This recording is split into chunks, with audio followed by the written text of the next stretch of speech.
He's Patrick Ewing, the Georgetown head coach, a Hall of Famer, member of the Dream Team, and boy, he can't wait to tell you all the great things about the Jordan documentary. Patrick, where do we start talking about all the wonderful things about Michael Jordan? Hey, look, I had to live through that. I had to live through him, all the battles that we had to go through. And now y'all have a documentary that I, have to keep, rubbing it in my face. Are you watching? I watched some of it.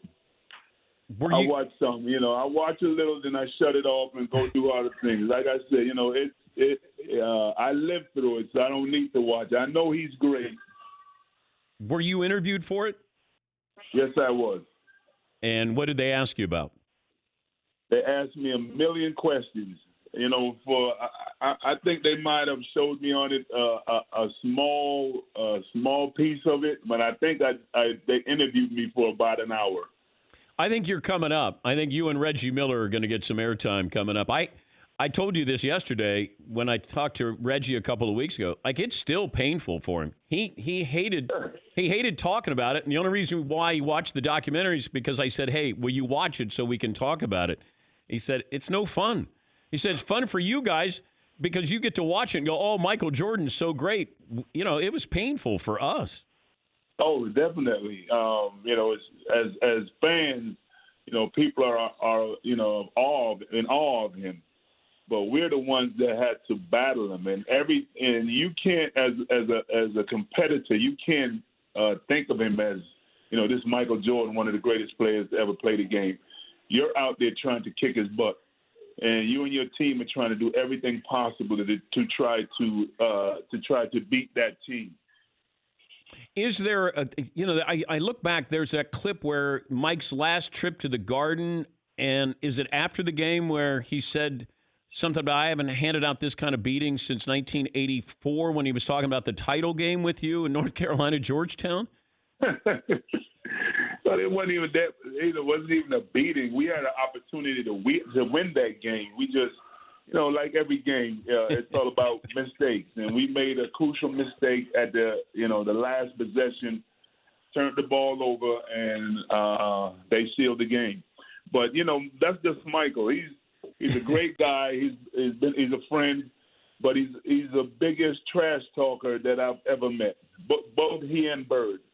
But when did he become a friend? Because the Bulls and Knicks, you guys had real battles. But when did you become a friend of Jordan's?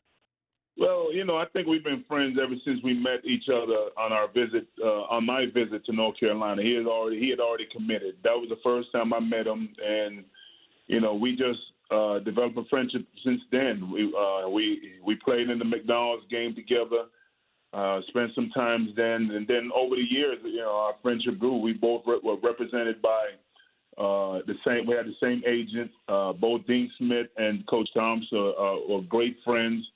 So I think all of those things, gave us history. How close were you to going to North Carolina? You had to bring that up, huh? Imagine that team. Funny when I look back at it. If I had gone there, it would have been me, myself, Michael, Worthy, Perkins. That would have been a hell of a front line. Oh my goodness! But I made the right decision. I went there. I didn't like it as much as I thought I would have, so I chose to go elsewhere. And it's funny because Dean Smith told me, if you're not going to come to North Carolina, you should go to Georgetown. So I listened to him. Yeah, good advice there. We're talking to Patrick Ewing, the Hall of Famer, Georgetown's head coach, member of the Dream Team. Do you know why Isaiah wasn't on the Dream Team? No, I don't. But you might. Everybody speculates. Everybody, has one thought or another. I didn't worry about it. Isaiah, he was a great player and possibly should have been on the team. But, I don't get into all that the politics.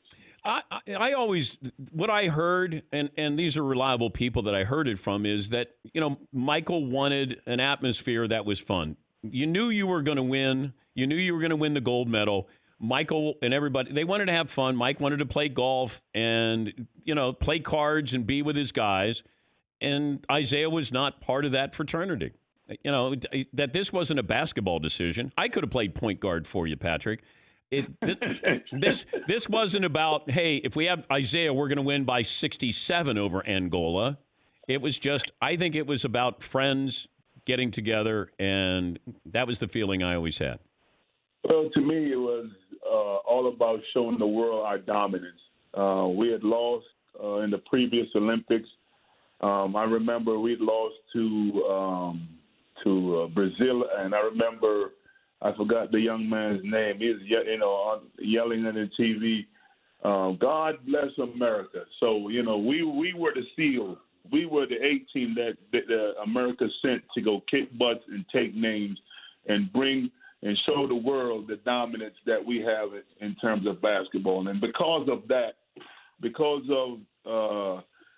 we were like rock stars everywhere in the world. All those guys, or all those kids that were playing soccer, they fell in love with basketball. You're not touching the Isaiah thing. I get it. No, I'm not.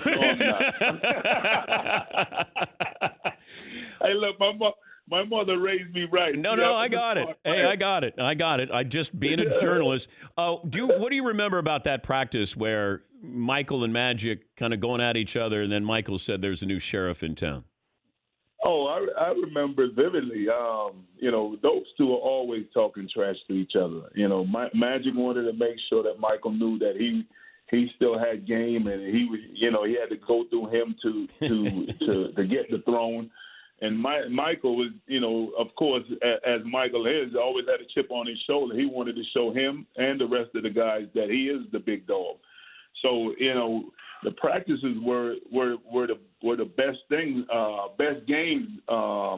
In terms of the games against the other country, it was a piece of cake. But the games against each other, when everyone is trying to, impress our coworkers, those were the games. Did Clyde Drexler show up with two left shoes to practice one time with the dream team?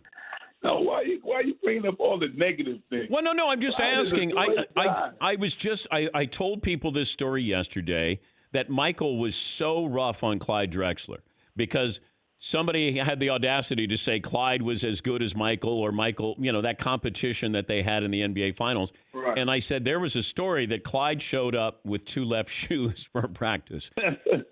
Well, Clyde is a great guy. He's a great competitor. But Michael, anybody who his Michael view as or people view as somebody that's close to Michael, he tries to do everything he can to demoralize them or to show them that he is number one. He plays these mind games with guys, and I think that both he and Charles were trying to play mind games with Clyde. Did Clyde show up with two left shoes for practice, Patrick? I plead the fifth. You have me on the stairs. The lights are all in my eyes. I plead the fifth. What did you keep from the Dream Team? Obviously my medal. Yeah. I have my medal. I have the shoe, but I've moved so many times I can't find it. I have the medal, but it's funny because I had lost my medals because it was 92, and I moved so many times. I couldn't find both of my gold medals. Oh boy. And I was able to get it back. And I think my house got broken in New York. At one point, I think they stole my medal, so I was able to. I called Jerry Colangelo, and he was great to be able to get me two replacement medals. So I have my medals and I have my uniform, and apart from that, I think everything is in storage somewhere. Had you ever talked about losing your medals? Somebody stealing your medals before? I had not heard that. No, this is the first time. And Jerry, I spoke to because I had to get, replacement medals. Oh, but yeah, this is the first time that I really spoke about it. Did they take other memorabilia? No, they took those. They did take my championship ring, my college championship ring, but someone tried to sell it on eBay, and I was able to get that back. Man, that sucks. Yeah, sometimes it sucks to be well known. Oh my goodness. Yeah, I'd never heard that story. But thank God Jerry Colangelo was able to get replacement medals for you. Man. Yeah, see, he took care of me. He's a great guy. Yeah. Are you going to watch? If you know you're going to be on the documentary, are you going to watch the episode? I might watch a little and turn it back off. Look, it's like I said. I don't need to watch it to know what he did or how they beat us. I think it's great for the young generation to see how dominant he was. But I mean, everyone is. I don't even need to watch it. Every time something comes on, it's on, and I'm always getting a text. You're on. Or I might try to start to use it as a recruit. It's funny because there's a recruit there, a young man that we, is coming to Georgetown, and he asked me who I thought was the better player, Michael or LeBron, and I told him Michael. So now he's texting me. He's like, Coach, I see what you're talking about. Michael was a beast. But are your children asking you about Jordan?